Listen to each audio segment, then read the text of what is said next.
Hello, Animation Fanatic, back here again, and now here to review the not the most recent episode of The Legend of Korra, but episode 5 of The Legend of Korra, Peacekeepers. And, pretty decent episode, following up from the previous ones where it left us kind of in a lurch. Korra was going back to Republic City to ask the president for help, etc., etc. The water tribe's in a bit of a lurch here. Everything's kind of a mess. It's all, but anyway, I'm gonna go into basic plot of this episode as usual, and then discuss likes and dislikes. So, once again, we're following sort of. The thing about this episode is we're following multiple storylines, we're following multiple characters, and they're going in different and yet connected paths, in a way. We're still following Tenzin back at the Air Temple, although his subplot's really easy to sum up. It's basically him trying to help his son train his pet lemur, Pokey, and at first telling him to be really authoritarian with him, and then saying, okay, you can go back to playing at the end. I'm not sure quite what the point of that was, and it comes off as being a little bit weak. Funny, but weak when compared to Tenzin's family issues in the previous two episodes.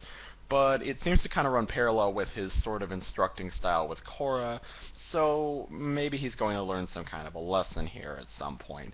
I don't know. A lot of this season seems to be not really Tenzin doing something, more like personal character growth while he relaxes, which is more or less interesting. It's proven to be very effective in the previous episodes, and like I said, I look forward to seeing more of him. His storyline is surprisingly engaging, considering that he is actually sitting there doing nothing, more or less. But I digress. Anyway, there's also storylines with Bolin, Mako, Asami to a lesser extent, and Korra, of course. So basically, Korra comes back and tries to enlist the mayor's help.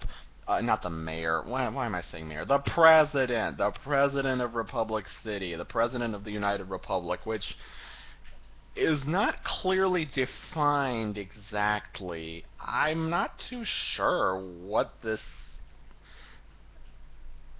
I don't really.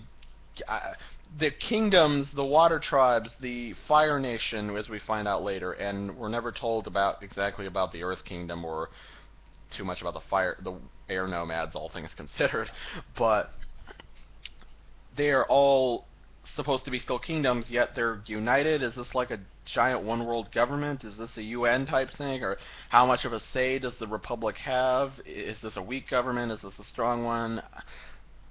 I'm a political buff. These are the kind of questions I'm supposed to ask. But no time for that. We've got Korra asking for help. She's refused, but she still is trying to help the South out. Now she takes part in a peaceful protest with Southern Water Tribe members. Apparently there are a lot of Southern Water Tribe and Northern Water Tribe people living in Republic City, and a lot of animosity has come out.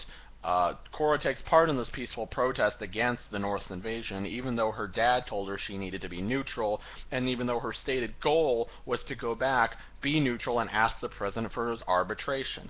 Now, she might have hoped for soldiers to arbitrate, but he said he would try a diplomatic solution. Okay, not the best considering the situation, maybe, but still fair enough. And war costs lives. I know Varric has this really ignorant line of, oh, well, we'll ask the troops. Troops like to fight, don't they?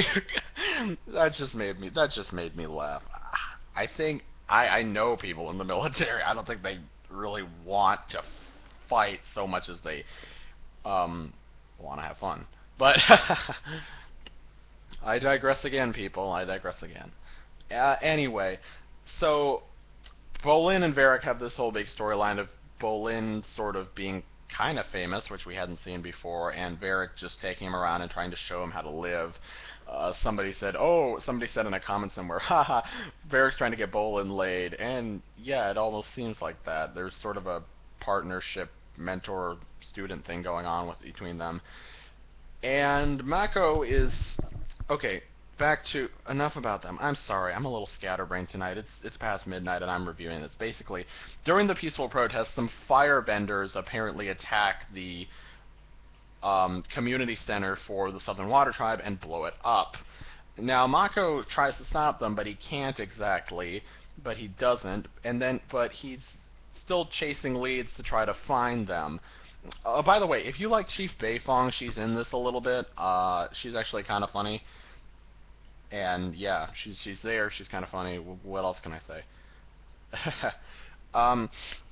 Korra thinks that the Northern Water Tribe did it, but Mako points out that that those were firebenders, not waterbenders. They get into a fight. They're still arguing. Korra's kind of being a bit of a witch here. I'll get to that in a moment. Korra tries to ask General Iroh for help. Remember the previous general who has Zuko's voice from the previous season. He gets a very short amount of screen time here. I actually liked him more in the first season.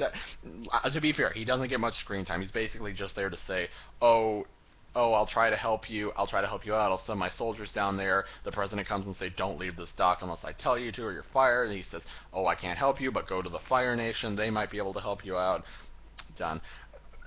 Granted, he had a lot more to do in the last couple of episodes of the final season. all of that really cool. But anyway, so the episode ends with Korra and Mako breaking up after Mako has already told the president about what Korra was planning to do, and Korra sets off for the Fire Nation. As she's gliding along on the ice, she's attacked by her cousins. She's the Avatar, and she manages to fend them off pretty nicely, but then a spirit attacks. She goes into the Avatar state and tries to bend it or something, tries to calm it down, but it ends up eating her, and that's where the episode ends. Now, I'm glad you survived this scatterbrained intro with me, because now I'm going to just go into my likes and dislikes.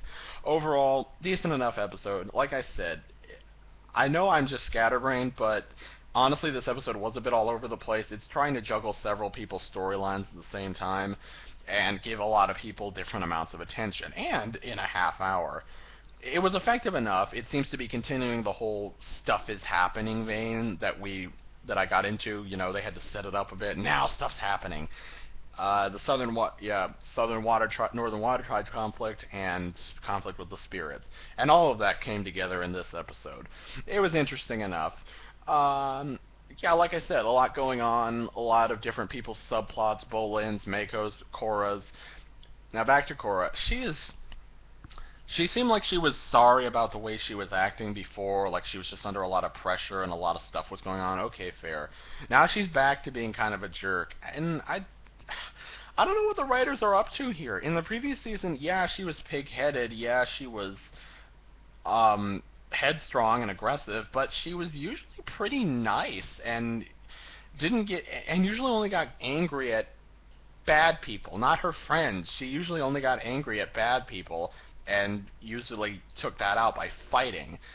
They're making her just such a jerk in this. I don't know what happened here. Did they get new writers or something? I don't know. If somebody knows, tell me.